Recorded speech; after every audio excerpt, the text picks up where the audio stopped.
Hello అక్వామన్, ఒకసారి మీకు కనిపిస్తున్న ఫ్లోరాను అబ్జర్వ్ చేయండి. దాని కండిషన్ ఎట్లుందో. అది సరిగ్గా స్విమ్మింగ్ చేయలేకపోతుంది. దాని హెడ్ కూడా మొత్తం ఇట్లా సొట్టబడి లోపలికి వెళ్ళిపోయింది.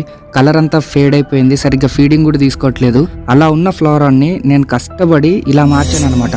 దీనికి దాదాపు 2 వారాలు కంటిన్యూస్ గా ట్రీట్మెంట్ ఇస్తా ఉంటే గానీ ఇది బతకలేదు. దీనికి కావాల్సిన డీవార్మింగ్, వాటర్ చేంజెస్ అన్ని కరెక్ట్ గా చేస్తే గానీ ఇది బతకలేదు. అసలు అవన్నీ నేను కరెక్ట్ గా చేశాను కాబట్టే ఇది ఇట్లా బతికింది. ఇదంతా ఎందుకు చెప్తున్నానంటే, మొన్న పాకు వీడియోస్ లో పాకు ఒక 2 చేపల్ని చంపేస్తే అందరూ కామెంట్స్ లో అరే నువ్వు వ్యూస్ కోసం చేపల్ని చంపేస్తున్నావు, వ్యూస్ కోసం చంపేస్తున్నావు అని చెప్పి తెగ మింగుతున్నారు. అంటే చూస్తున్న మీకే అంత కష్టంగా ఉంటే వాటిని ఇన్ని రోజులు పెంచుతున్న నాకెట్లా ఉంటుంది ఒక చేప చచ్చిపోతే? మీకెంత బాధ అనిపిస్తుందో దానికంటే ఒక 10 రెట్లు ఎక్కువే బాధ అనిపిస్తుంది నాకు. ఆ పాకుని కూడా ఎప్పటి నుంచో పెంచుతున్నాను, అదేమో సడన్ గా ఓవర్ నైట్ లో ఇట్లా చంపేసింది చేపల్ని. దాన్ని సడన్ గా ఇప్పుడు బయటకు తీసి పడేయలేం కదా చంపిందని. సో దాన్ని సపరేట్ చేయడానికి ఒక 2 days టైం పట్టింది నాకు. దానికే మీరు వ్యూస్ కోసం చంపావంటే మరి రుద్రాన్ని ఎందుకు కాపాడాను? ఒకసారి ఆలోచించండి.